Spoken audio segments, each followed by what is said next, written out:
Welcome to another deep dive. Today we're going to be looking at something pretty interesting. Yeah. So today we're going to be analyzing a debate Okay. and specifically trying to figure out what rhetorical tricks the debaters use to try and, persuade their audience. That's cool. Yeah. So it's like almost like you're a fly on the wall. Mm. And we're trying to help equip you to identify these techniques Yeah. so you can, better navigate discussions in your own life. I like it. So we're going to be looking at a transcript between two individuals, T-Jump and Destiny. Okay. And they cover some pretty interesting controversial topics like Yeah. Black Lives Matter, the concept of race, Mm-hmm. and they even get into socialism. Oh, wow. Yeah. Okay. So there's a lot to unpack here. It seems like it. And as we're going through this, think about what tactics are being used. Oh, okay. Are they relying on just logic and evidence? Hmm. Or are they trying to appeal to emotions and biases? Right. So let's get started with the Black Lives Matter discussion. Okay.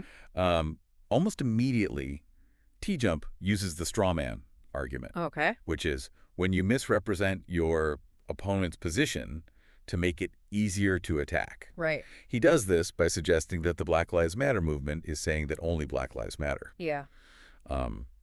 And that's obviously a simplification, Simplification. which kind of ignores the nuance of the actual message, Yeah. which is, focused on addressing systemic injustices and disproportionate violence faced by Black communities. Sure. Right. Right. Kind of like saying, if you're arguing against environmental protection Mm.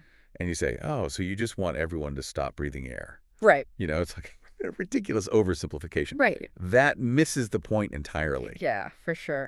And this allows T-Jump to position himself as the defender of all lives, Right. even though that's not really what's being argued. Exactly. Right? Yeah. So it's a clever trick, but it's intellectually dishonest. To further his argument, he then goes on to cherry-pick data Mm.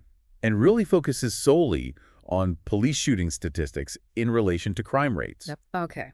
And this is ignoring the broader socioeconomic factors that Destiny brings up, Yeah. like poverty, lack of opportunity, and historical discrimination that might, contribute to some of these statistics. For sure. It's like saying that more people die in car accidents than plane crashes, so cars must be more dangerous. Right. You're ignoring all the other factors that contribute to that. Yeah, exactly. And this really plays into the confirmation bias Mm-hmm. of anyone already inclined to agree with him. Okay. It makes it seem like he's presenting, facts to support his position. Yeah. Now, in contrast to this approach, Destiny leverages the power of analogies Well, to kind of make these complex arguments more relatable. yeah. He connects the struggle for racial justice Mm-hmm. to historical movements like Yeah. Christianity and the Stonewall Riots and the Civil Rights Movement. And these analogies really help create a sense of shared understanding and solidarity, Mm. especially with listeners who might not be familiar with the nuances of systemic racism. Okay. It's a way of saying, look, we've been here before. We've fought these battles before, Great. and we can overcome them again. I like that. So it kind of taps into this sense of hope and collective action. Right. Now, let's shift gears a little bit. Okay. Talk about the concept of race. Mm. This is where things get really interesting. Okay. We see a real difference in how T-Jump and Destiny use language and logic. Uh-huh. T-Jump throws around a lot of scientific jargon, Okay. like echoclines, without clearly explaining what it means. Yeah. And this can be very confusing and intimidating for listeners who aren't familiar with the terminology. Right. It creates this illusion of expertise, even if his understanding of the concept is flawed. Hmm. It's kind of like if a chef was using fancy French culinary terms Yeah. to describe like a grilled cheese sandwich. Right. It sounds impressive, but it doesn't actually change what it is. Exactly. And this kind of allows him to avoid grappling with the complexities of race as a social construct. yeah. This becomes even more clear when he starts drawing these false equivalences. Okay. So he compares tall to height Mm-hmm. or race to genes as if they're interchangeable, Sure. and they're not. Right. It's like saying that, happy is equivalent to joyful because they both relate to positive emotions, Right. but then ignoring the nuances and subtle differences between those two words. Yeah. So, and this is where Destiny's debate skills really shine, Okay. because he consistently pushes T-Jump to define his terms. Mm-hmm. And this exposes the inconsistencies in his logic. Right. It's a very classic debate tactic, Yeah. incredibly effective. It is. By forcing someone to clarify what they're saying, you can often reveal flaws in their argument Right. and maybe even make them reconsider their positions. For sure. So listener, this is a key takeaway for you. Always be wary of vague or ambiguous language. Right. Don't be afraid to ask for clarification. Sure. If someone can't clearly define their terms, their argument might be built on shaky ground. Okay. Okay. Are you ready to dive into the socialism debate? I'm right. Let's do it. All right. So this is where we see both speakers relying on different forms of evidence, Okay. which I think is really telling about their rhetorical strategies. Interesting. Right off the bat, T-Jump makes a sweeping generalization Okay. that humans are inherently selfish Hmm. and that this selfishness is a justification for capitalism. Interesting. It's like a classic appeal to this common sense notion, Hmm. but it lacks any real evidence. Okay. It's like saying that all cats are lazy because you saw one napping in the sun. Yeah. Right. It's just anecdotal. Sure. And it ignores the countless examples of cooperation and altruism and community-mindedness throughout history Right. and across cultures. Yeah. And it's also pretty convenient, coming from someone defending a system that often prioritizes individual gain Hmm. over the collective well-being. Okay. So when challenged to provide evidence Yeah. for his claim that socialism fails, Right. T-Jump relies heavily on anecdotal evidence, Hmm. like the example of farm redistribution in South Africa. Okay. But as we know, anecdotal evidence can be very misleading. For sure. While personal stories can be powerful, Right. they don't actually represent the full complexity of an issue, Yeah. and they can be easily cherry-picked to fit a particular narrative. Right. So it's like saying, my uncle lost all of his money in the stock market, so clearly the entire financial system is rigged. Right. You're ignoring all the other factors that could have contributed to that individual's outcome. Yeah. And it's a really stark contrast to Destiny's approach, Okay. which relies on data and research to support his pro-socialist stance. Hmm. He cites, studies on worker cooperatives Right. and their success rates demonstrating a much more evidence-based approach. Okay. This debate, Interesting. I think this difference in the evidence that's used Yeah. is crucial to understanding their different rhetorical strategies. Hmm. T-Jump relies on appealing to people's pre-existing beliefs Yeah. and emotional responses, Right. while Destiny really tries to ground his arguments in a more objective analysis. Okay. So it's like the difference between a persuasive salesperson who tells you what you want to hear Yeah. versus a scientist who presents you with the research findings, even if they're not as exciting. Right. Exactly. For sure. And this brings up an interesting question, I think, Yeah. about the effectiveness of different persuasive techniques. Hmm. Because while logic and evidence are important, they don't always resonate with audiences as powerfully as emotional peers or personal stories. Right. It's like that old saying, people will forget what you said, but they will never forget how you made them feel. Yeah. So even if Destiny has the stronger, logical arguments, Hmm. T-Jump might be winning over listeners who are more swayed by these emotional appeals. Okay. That's a really insightful observation. Thanks. And it highlights the challenge of engaging in these debates, Yeah. where the participants are operating on different levels of argumentation. For sure. So for our listeners who are trying to become better rhetorical detectives, Hmm.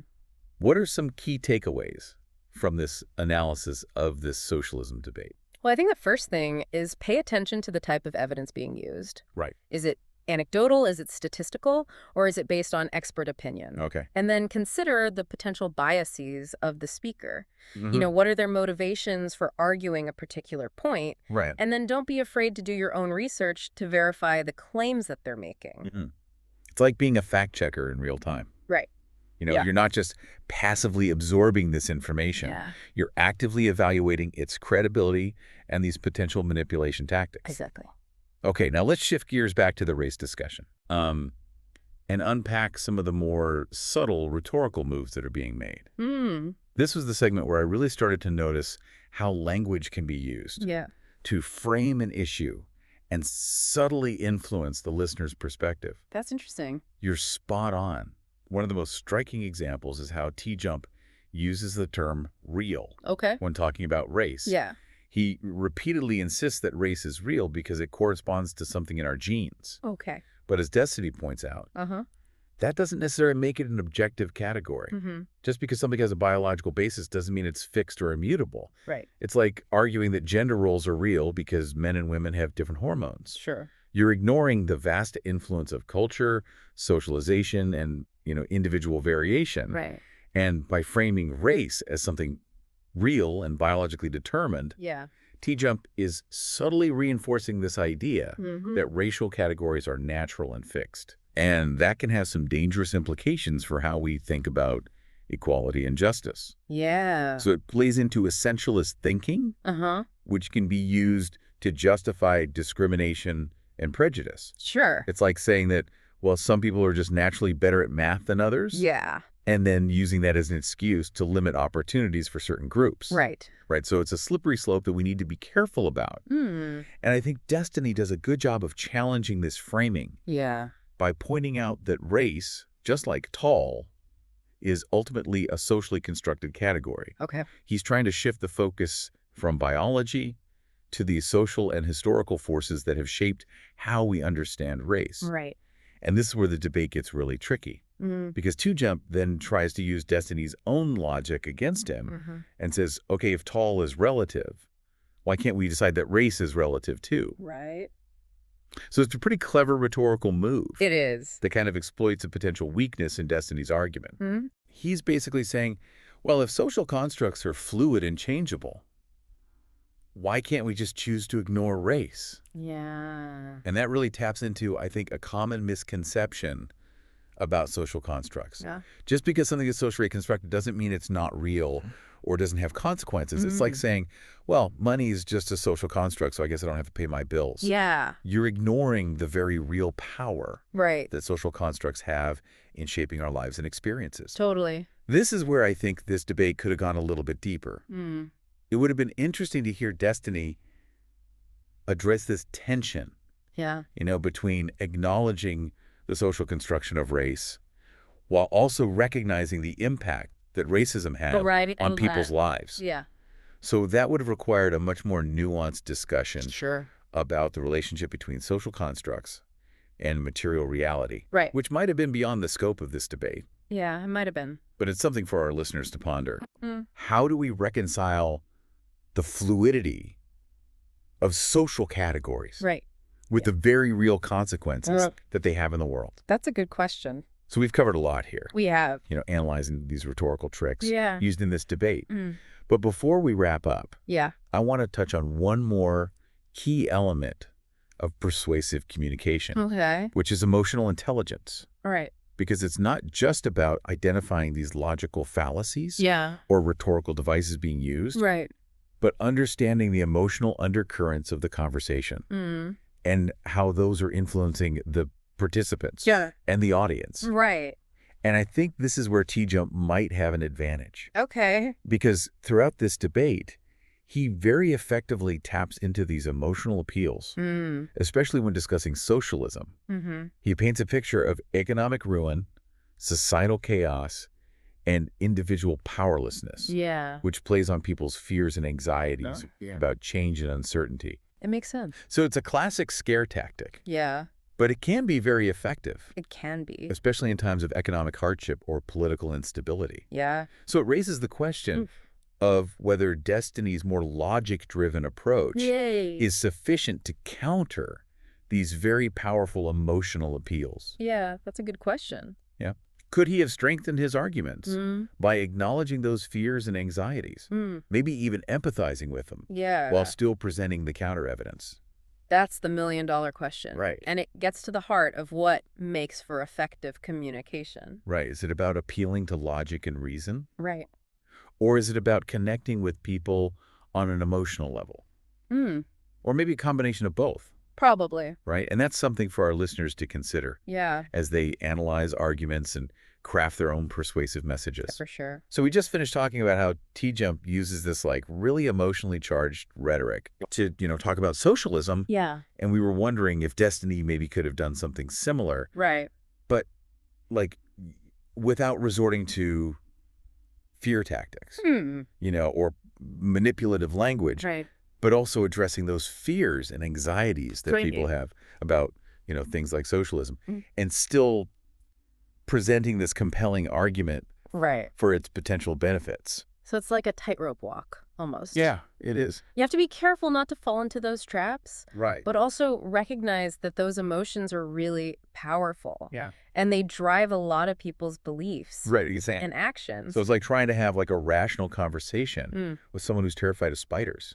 Right. You know, if you just tell them Yeah. that spiders are mostly harmless, Right. that's not going to do anything. It's not going to solve the problem. Right. Yeah. You have to acknowledge that fear, Right. empathize with it, Sure. and then maybe help them gradually confront it. Right. Like a gradual desensitization kind of thing. Exactly. Yeah. So going back to the debate, could Destiny have done that? Mm. You know, could he have acknowledged those fears and anxieties about socialism? Right. Things like, you know, economic instability or government overreach or, Sure. you know, loss of individual freedom, Mm. but then still presented, you know, this positive vision Right. of what a more equitable society could look like? It's a really good question. It is a good question. And it raises the question of, like, what is the best way to communicate in these situations? Right. Is it just pure logic and data? Mm. Or is there a way to weave in the emotional element as well, Yeah. in a way that's authentic and not manipulative? Right. It's a tricky balance to strike, Yes. but I think it's worth thinking about, Yeah, it definitely is. especially when you're dealing with complex and emotionally charged issues. Right, because ultimately we want to be persuasive, Sure. but we also want to be ethical Right. and respectful of our audience. Yeah, I think that's a really important point. Yeah, so how do we strike that balance? It's the million-dollar question.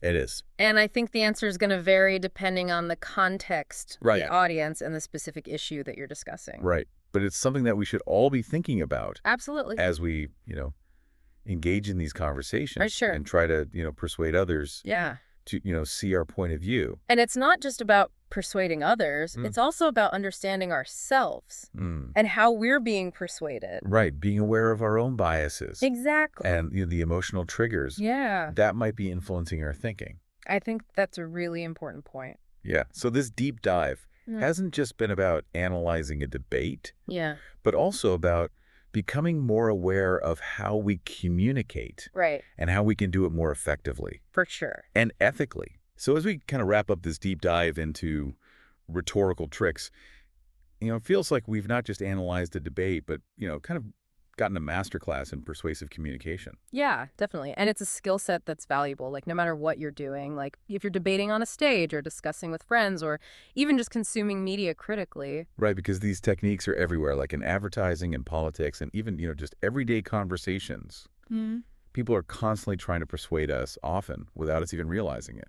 And that's why it's so important to develop those rhetorical detective skills, to be able to spot those straw man arguments, the cherry-picked data, and those appeals to emotion disguised as logic. Yeah, because once you see them, Yeah. you can't unsee them. It's like that moment when you realize how product placement works in movies. You start noticing it everywhere. Exactly. And that awareness is empowering because it allows you to engage with information more critically, to ask those questions, to demand evidence, and to form your own conclusions rather than just being swept away by someone else's rhetoric. So as we wrap up today, what are some of the key takeaways that our listeners can walk away with?